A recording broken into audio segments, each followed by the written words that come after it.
Piles বা অর্শরোগটা কেন হয় এই বিষয়টাই একটু আগে আমরা জেনে নিতে চাই। ধন্যবাদ আপনাকে আপনার সুন্দর কোশ্চেন করার জন্য। পাইলস বা হেমোরয়েড এর মেইন কারণ হলো পায়খানার রাস্তার যে রক্ত সাপ্লাই করে, আমরা blood supply of the rectum and anal canal বলে থাকি, মলদ্বারে রক্ত চলাচল, সেটা সাধারণত আমরা বলি haemorrhoidal vessels, haemorrhoidal artery and haemorrhoidal vein. আগের দিনে শুধু বলা হতো ভেইনটা মোটা হলেই হয়, কিন্তু এখন নাওয়েডেজ এটা একটু পরিবর্তন হয়ে বলা হয় ভেসেলকে ডাইলেটেশন হয়, মানে আর্টারি এবং ভেইন দুটোই ডাইলেটেশন হয়। তাহলে ডাইলেটেশন কেন হবে? সেটা হলো রক্ত তরল পদার্থ, সে রক্তনালীর মধ্যে যায় এবং ফিরে আসে।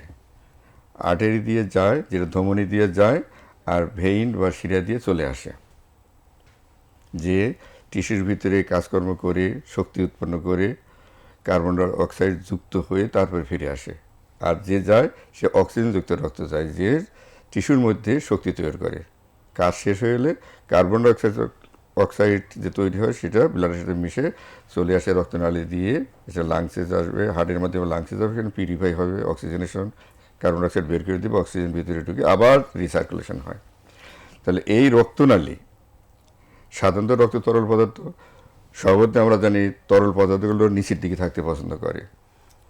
তো আমরা যখন দাঁড়িয়ে থাকি অথবা অনেক সময় বসে থাকি, তো এই রক্তনালীগুলো ওখানে স্টেগনেন্ট হয়ে থাকে। এটা একটা অ্যাগ্রাভেটিভ ফ্যাক্টর। যে জায়গাতে বেশি রক্ত থাকবে সেখানে সে একটা প্রেশারাইজ করবে, একটা প্রেশার দিবে কাকে? রক্ত নালীকে।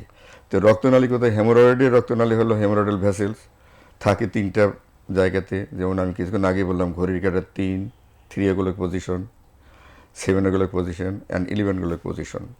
তাহলে আমরা যারা লং স্ট্যান্ডিং বসে থাকি, সারাদিন অফিসে গেলাম, মোবাইল টিপতেছি অথবা কম্পিউটার টিপতেছি অথবা অফিসিয়াল কাজ করতেছি, কোনো ওঠাউঠি নেই, 4 ঘন্টা 5 ঘন্টা বসেই আছি, তাহলে এই রক্তটাতে উপরে উঠতে পারলো না, সে ধীরে ধীরে কোনো প্রেশার করতেই থাকবে। নাম্বার 1, তারা লং টাইম বসে থাকে।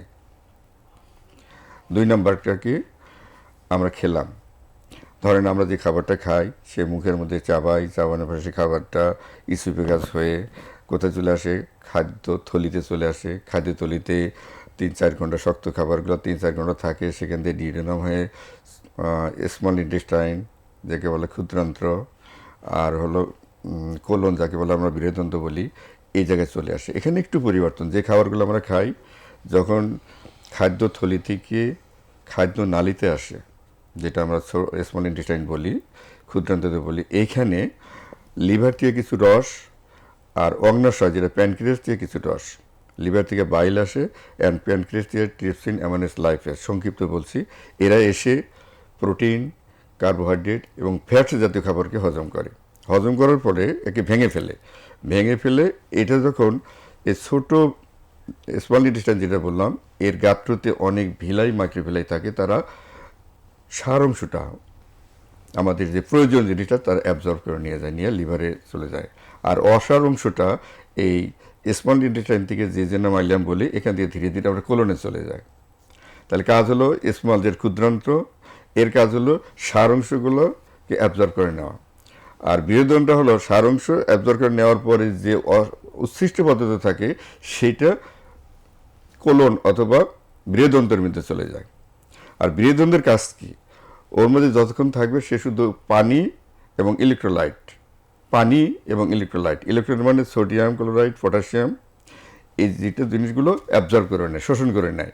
তাহলে বৃহদন্তের ভিতরে যখন উচ্ছিষ্ট পদার্থটা চলে গেল, যতক্ষণ সময় বেশি থাকবে ওর কাজই হলো ওয়াটার এবং ইলেকট্রোলাইটকে অ্যাবজর্ব করে নেবে, তাহলে সে শক্ত হতে থাকবে। আমরা অনেকেই সকালে পায়খানা করি, সারা দিন আর পায়খানা করি না, পরের দিন করি না, তারপরের দিন করি।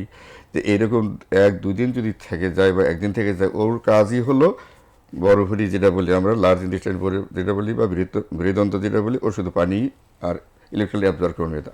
আলটিমেটলি যে উচ্ছিষ্ট পদার্থটা কোলনের মধ্যে গেল সে কী হবে? ধীরে ধীরে হার্ড হতে থাকে। তেমনি যদি আমি মাংস বেশি খাই, ফাস্টফুড বেশি খাই, সেই একই ঘটনা ধীরে ধীরে ওর গতিপথ আরও স্লো। তো বৃহদণ্ড অথবা কোলনের মধ্যে যখন এই অসার অংশটা থাকবে তখন ও ধীরে ধীরে আগাবে। যত ধীরে ধীরে আগাবে পানি তত অ্যাবজর্ব হতে থাকবে, সে তত শক্ত হয়ে যাবে। তারপর কি উপর থেকে তো আসতেই থাকবে, ওরা সারাংশ নেওয়ার পর উৎসৃষ্ট পদার্থ দিতেই থাকবে, ওখান তো ওকে ধাক্কা দিতে থাকে কোলনের মধ্যে। যখন ধাক্কা দিতে থাকবে, শক্ত জিনিস সে তো হাঁটে না, তখন কি হবে, সে ধীরে ধীরে ধীরে মোটা হতে থাকবে, ড্রাই হতে থাকবে। তাহলে ধীরে ধীরে যদি ডায়ামিটার বেড়ে যায় এবং সে যদি শক্ত হয়, পিছন দিকে তো ধাক্কা দিচ্ছেই, ধীরে ধীরে যখন রেকটাম এবং অ্যানাল ক্যানালের কাছে যাবে, তখন কি হবে, ওর তো একটা নির্দিষ্ট ডায়ামিটার আল্লাহকে আমাদের দিয়ে দিছে, কিন্তু এই ডায়ামিটারের বাইরে যখন যাবে, তখন এই যে প্রেশার দিয়ে শক্ত পায়খানা যাচ্ছে, সে কী করবে, রক্ত নালীর উপরে একটা চাপ দিবে। তো রক্ত ব্যাক করতে পারবে না, তখন রক্তনালীটা সামনে দিকে আগাতে থাকবে। যখন সামনে দিকে আগাবে, রক্তনালীর পরে তো আর জায়গা নেই, তখন সে কী করবে, একটা প্রেশার হবে, যে যেমন বেলুন ফুলার যেমন আমরা ফুলি, সে যেমন ধীরে ধীরে রক্তনালীটা ফুলতে থাকবে। এই রক্তনালীটা ফুলাটাকে বলা হয় হেমোরয়েড। তাহলে একটা হলো কি বলছি, অনেকক্ষণ বসে থাকার জন্য, আরেকটা বলছি শক্ত পায়খানা জন্য, আরেকটা বলছি যদি বেশি পরিমাণ পাতলা পায়খানা হয়।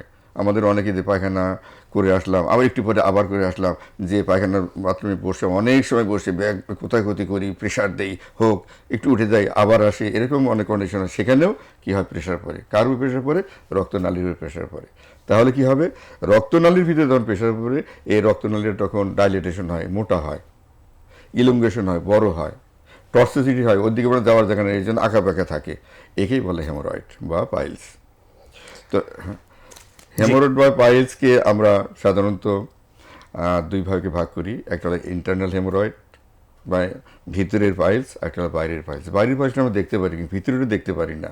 ভিতরের পাইলসকে আবার আমরা 4 ভাগে ভাগ করে থাকি, গ্রেড 1 বা স্টেজ 1, স্টেজ 2, স্টেজ 3, স্টেজ 4।